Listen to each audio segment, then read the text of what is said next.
Hi, Scott Orlin with CINEMA-Magazin. The new film is called Charlie's Angels, and I'm here with one of the stars, Kristen Stewart. Congratulations. After watching this movie, I am going to be paranoid around curtains and drapes now. Yeah, you better watch out. Thank you. I'll wrap you up. But talk a little bit about the action sequences for you. This is, I don't want to say out of your comfort zone. It's something different for you. How much of an adrenaline rush was it?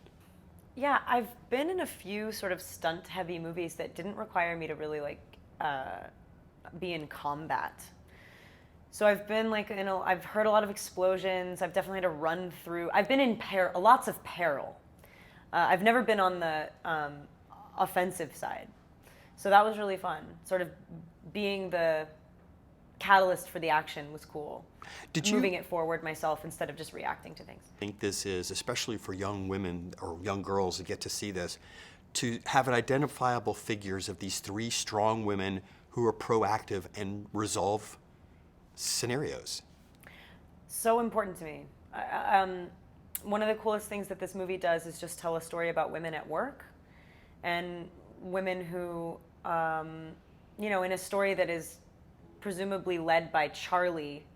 He's not our boss. We are very much we are very much the in control of our story. And Liz was saying that when she was writing the movie and developing it, that she couldn't find too many examples of women getting together and figuring out a plan and then executing it.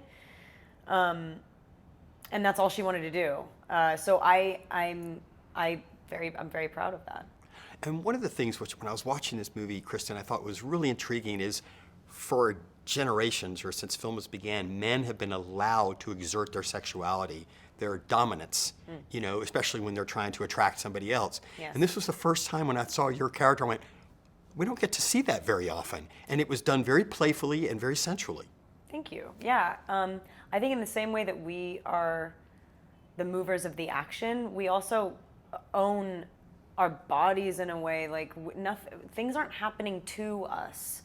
I really love the idea that it's not I love the idea that it's not subversive to sort of understand that there's an ambiguity to power, and whether it's physical, sexual, whether it's being the boss or being somebody who services an idea, which is also a really strong position to be in as well.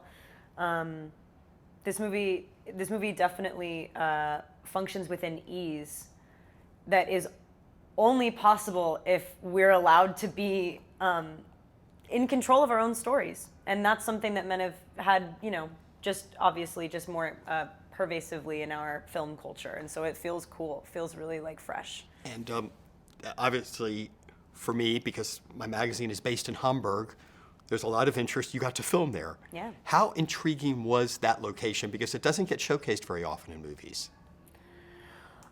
Well, our location was stunning. I'm trying to think what we shot there, other than in the it's like an opera. Yeah. Yeah, we felt very welcomed there because people were quite excited that it was kind of rare that a movie production was there, and so they kind of gave us really nice access to everything that we were doing. And I think it's cool to show that we move around a lot. We didn't have to fake it. We weren't in a studio. We actually did travel a bit on location. We were in Dresden and Hamburg, and we went to Istanbul. These women move. These women are everywhere all the time. And unless we really went to these locations, it wouldn't have felt real. Yeah. Well, congratulations on the film, Kristen Stewart. This is Scott Orlin. Till next time.